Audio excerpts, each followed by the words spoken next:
செட்டிநாட்டு butter masala எப்படி செய்கிறது பார்த்துடலாமா? வாங்க வீடியோக்குள்ளே போகலாம். ஸ்டவ் ஆன் பண்ணிக்கலாம். கடாயில் எண்ணெய் ஊற்றிக்கலாம். 3 வெங்காயம் கட் பண்ணி போட்டிருக்கேன். அது நல்லா வதங்கட்டும். நல்லா ப்ரௌன் கலர் வர வரைக்கும் நல்லா வதக்கிக்கலாம். காஷ்மீர் மிளகாய் ஒரு 4 போட்டிருக்கேன். ஒரு துண்டு இஞ்சி, ஒரு பச்சை மிளகாய், 10 பல் பூண்டு, கொஞ்சம் முந்திரி போட்டுக்கலாம். நல்லா வதக்கிக்கலாம். தக்காளி பழம் 3 கட் பண்ணி போட்டிருக்கேன். அதையும் போட்டு நல்லா வதக்கிக்கலாம். இப்போ மசாலா சேர்த்துக்கலாம். அதுலேயே 1 ஸ்பூன் ஜீரகம், தேவையான உப்பு போட்டுக்கலாம். 1 ஸ்பூன் வெறும் மிளகாத்தூள், காஷ்மீர் மிளகாத்தூள் தான் போட்டிருக்கேன். ஒரு துண்டு இஞ்சி, 10 பல் பூண்டு. இப்போ எல்லாம் நல்லா போட்டு வதக்கியாச்சு. இப்போ நல்லா ஆற வச்சு நம்ம மிக்ஸி ஜாரில் போட்டு அரைச்சி எடுத்துக்கலாம். நல்லா நைஸாக பேஸ்ட்டாக அரைச்சிக்கலாம். இந்த அளவுக்கு வதங்கினா போதும். இப்போ பன்னீர் 2 எடுத்துருக்கேன். கட் பண்ணி எடுத்துக்கலாம்.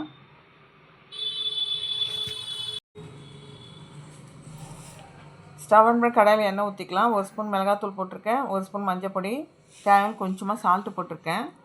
இப்போ நல்லா கலந்து விட்டுக்கலாம்.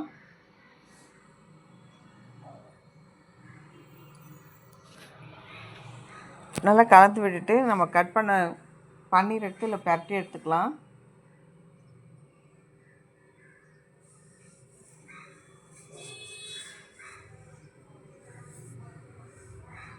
இப்போ லைட்டாக பரட்டி எடுத்துக்கலாம். தோசைக்கல்லில் வேணால் கூட நம்ம போட்டு எடுத்துக்கலாம். நான் கடாயிலேயே போட்டுட்டேன். இந்த அளவுக்கு பேஸ்ட்டாக இருந்தால் போதும். இப்போ ஸ்டவ் ஆன் பண்ணி அதே கடாயில் போட்டுக்கிறேன். அதே கடாயில் கொஞ்சம் எண்ணெய் ஊற்றிக்கலாம். பட்டர் வேணால் போட்டுக்கலாம். நான் நெய் போட்டுக்கிட்டேன்.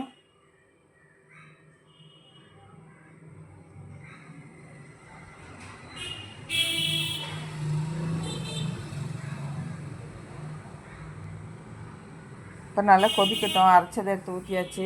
நல்லா கொதிக்கட்டும். இப்போ நல்லா சுண்டி வந்துடுச்சு. இந்த டைமில் நம்ம பன்னீர் போட்டு இறக்கிக்கலாம். அவ்வளோதான்.